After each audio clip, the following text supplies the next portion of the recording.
Howdy and welcome back, everybody. 10-finger wave, show some community love in the Zoom screen share. Absolutely.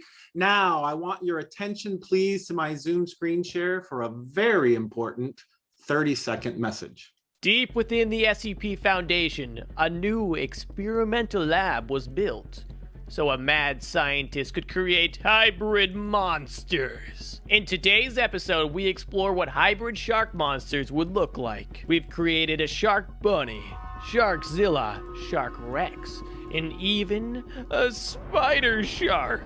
If you want to see other epic hybrid monsters, let's go for 5,000 likes. Now, I just had to chuckle when I found this Minecraft video because, yes, I've seen hybrid monsters. Have you? Find that Zoom chat or reactions and give me a yes or even an amen if you've seen any hybrid learning monsters lately. Thanks, Scott. Thanks, Jamie. Absolutely. Thanks, Greg, everybody. Although I kind of wonder if I got bitten by a spider shark, might I become a superhero with the ability to transform at will between a spider and a shark when needed? I don't know. I kind of wonder. But anyway, I think we all look forward to leaving the Zoomers and the Roomers hybrid model behind us. However, we've been bitten and we know that we're changed. This is why I think many of us are being inspired to revisit blended learning as a path forward. We're considering how to take the best of our recent online experiences and the best of our face-to-face traditions to become something and someone different than before, possibly with a newfound ability to transform at will between the two when needed or advantageous. So, where do we go from here? And what might it mean to create a better blend to replace the hybrid monsters? My name is Randy, and I currently work as a senior facilitator here at the LHRIC. And today I'm joined by two of my dearest and most trusted colleagues, Dr. Greg Brown and Dr. Diane Cunningham. Greg is currently the Deputy Superintendent at Hyde Park Central School District. And Diane is an adult learning coach and consultant specializing in curriculum design and teacher-led inquiry, and has worked with many schools and districts in our region and across New York State. Last year, we had a chance to get together and distill our experiences over the years, working with teachers to create original and authentic blended learning courses. That conversation turned into an article that appeared in the latest issue of SANUS's Vanguard magazine, which I know some of you have seen. We share your questions about the future, and we're also asking in our own fields, where do we go from here? I want to say thanks to Sarah and the team at the LHRIC for inviting us to be part of the conversation today. And now being the second act after Michael Horn certainly raises the bar. So we've decided to bring 3 themes to share that we believe will be part of the pondering and planning ahead for all of us. We'll be interested to hear what you think about each, and we do have audience participation plans in store for you, so be alert. Diane, can you give us our final pre-flight check? Sure, thanks, Randy. So each of us is going to speak to one key idea, and you see those on the screen. After each of us shares a little bit, and I think you're going to hear see a lot of connections between what we say and what Michael has already spoke to us about this morning. After each of us shares, we're going to send you to a Jamboard. And there you'll be able to do a little bit more learning by reviewing a readiness scale and thinking about your own practice in your own school or district. And then we'll ask you to come back to the chat to share thinking and questions, and we'll respond to some of that. Terrific. Thanks, Diane. Okay, everyone. So this is your seat backs and tray tables in their upright and locked position. And as we go along, don't be afraid to give us a Zoom reaction or a thought in the chat, and keep an eye on the chat for those participation links along the way. Greg, let's go ahead and get started. Thanks, Randy, and good morning, everybody. We've certainly learned a lot this year, and many of the lessons that we've learned need to be carried forward. So Randy, Diane, and I believe that one of the most important things that needs to be considered moving forward is the when and the where of our learning. So the last 14 months has made clear to all of us what those of us who have been engaging in blended learning for some time now have experienced over the years. And that's that traditional school structures, they're not designed for online learning. So if we're to apply the lessons learned from the last year to the future of our schools, we need to seek to create learning environments that consider the when and where of learning in the same way with the same priority that we've designed for student voice and choice in the past. So we really have an opportunity now to reimagine our daily school schedules, to reimagine the when and where and how teachers and students engage in learning together every day, and to reimagine the pace and the place of teaching and learning. Okay, so like Randy just said before, we want to give you a chance to reflect on where your school or district is right now in terms of the when and where of your learning. So we're going to give you about 3 minutes to select the link that Randy just put in the chat and take a look at and read the criteria that's on the slide that he's showing now. After you've read the criteria, please feel free to grab one of the blue dots on the left-hand side and drag them over, and real careful now, put them underneath the description so everybody can still read them about where you think your school or district is today when reimagining the when and where of learning. Okay, we're going to give everybody about 30 seconds to make your selection, and I see many of you have done that already. So take a look at the criteria again and just decide which one of the 3 columns best describes where your school or district is currently. Okay, great. Now that you've had a chance to reflect on the when and where of learning for your school or district, let's move back to the Zoom window. And in the chat, please enter something that inspires you when reflecting on the when and where of learning, and something that worries you about reimagining the when and where of learning in your school. So again, in the chat, reflect on what inspires you about the when and where of learning and what might worry you about making this shift. So implications for labor organizations, right? The inspiration from flexibility and creativity. Thank you, Maddie. Teacher burnout, right? The fatigue, shiftings of the whens and wheres. The implications of the burnout, Brad, that's really fascinating, yep. Too much change too soon, right? Thanks, Jerry. All righty. Let's move along to our second theme, weaving it all together.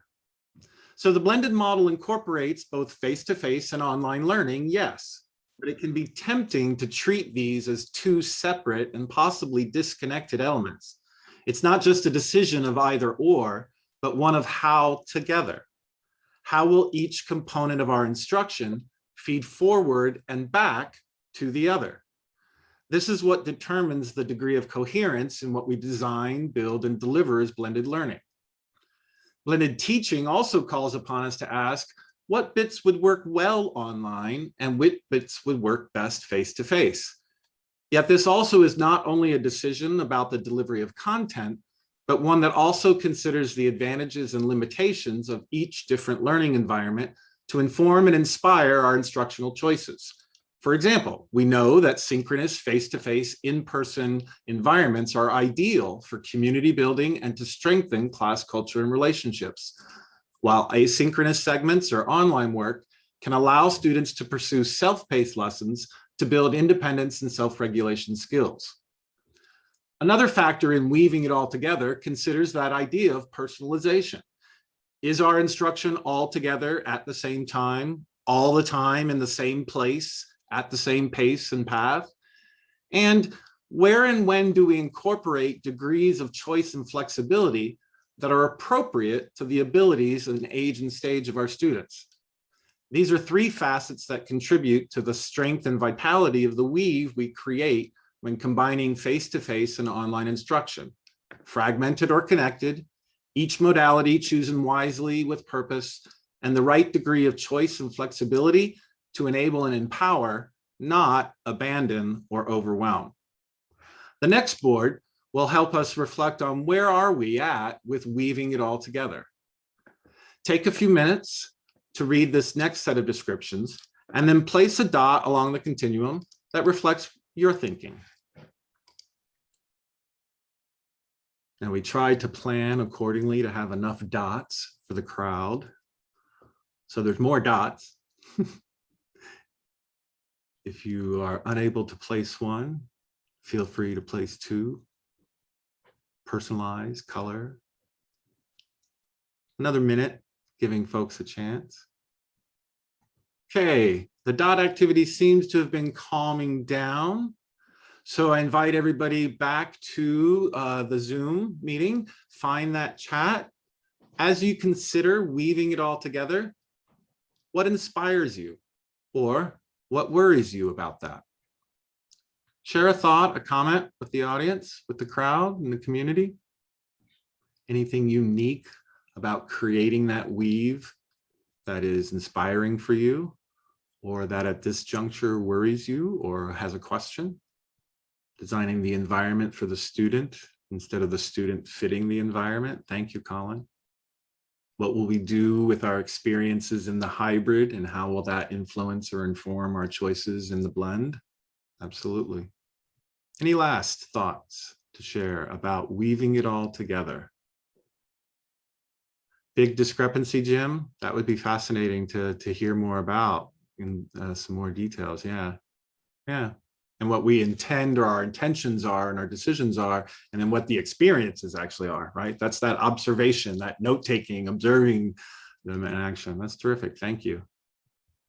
How much about the students are medically fragile? Yep, and retain while remote, that retention. And when is it, as we make these future choices, again, as Michael pointed out, it's never a one size fits all, but context and circumstance.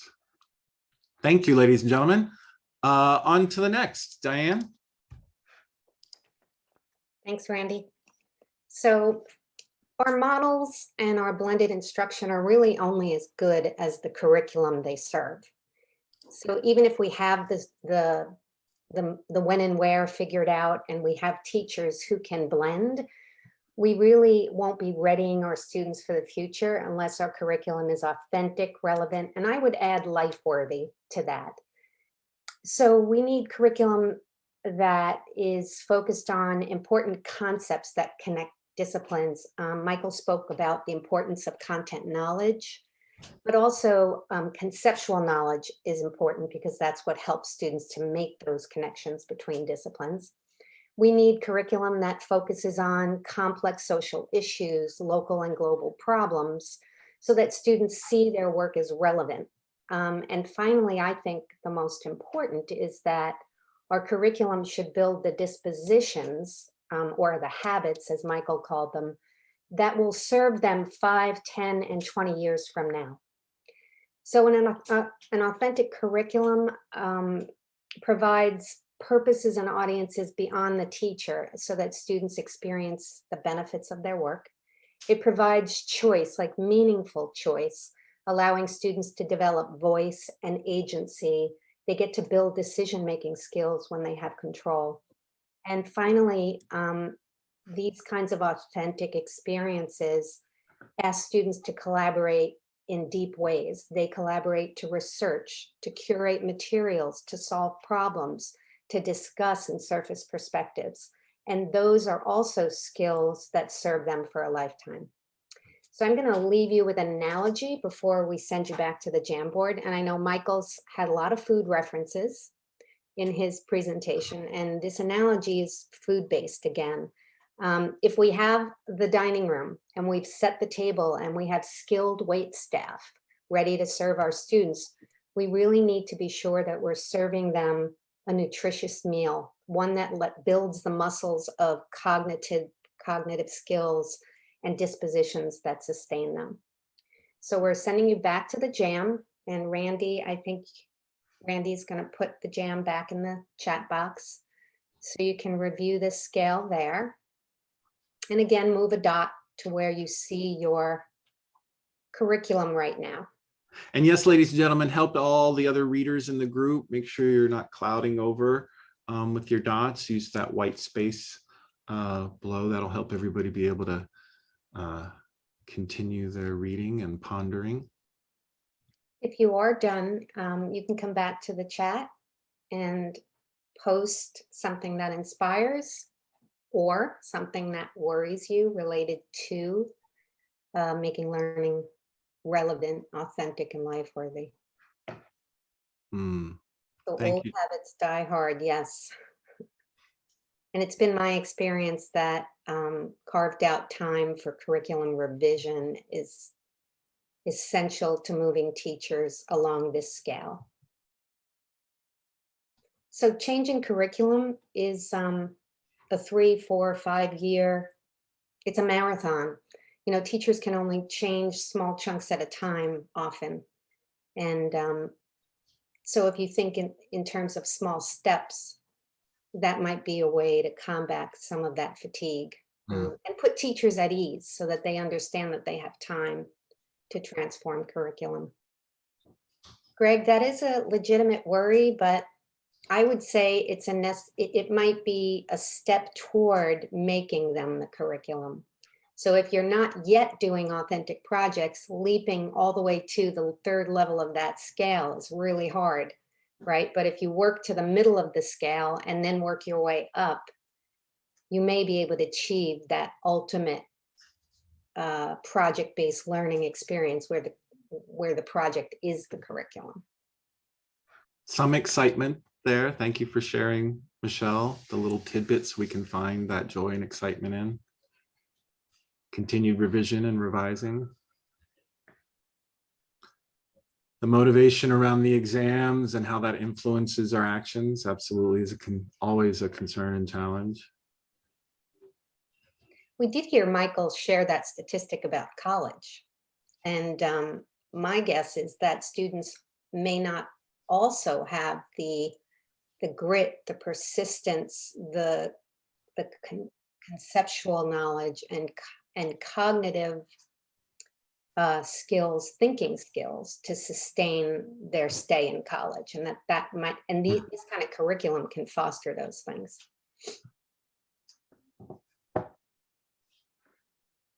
Well, thank you for sharing, ladies and gentlemen. Keep the dots moving, keep the inspirations and worries coming. But if we wish to create a better blend to replace the hybrid monsters, the question is, where do we go from here? It's a simple question we carry, but it may feel hairy and wary and scary. I'm going to borrow from Dr. Seuss for our wrap up. We've all had bang-ups and hang-ups and heard the hack and cracks howl. Yet I think we've also found the bright places where boom bands are playing and the magical things we can do with that ball that make us the winningest winners of all. Oh, the places we've been, and oh, the places we'll go. And will we succeed? Yes, we will indeed. 98.75% guaranteed. We'll move mountains. And that together, ladies and gentlemen, is where I say we go from here. So thank you all for participating and sharing your thoughts. And thank you, dear colleagues, Greg and Diane.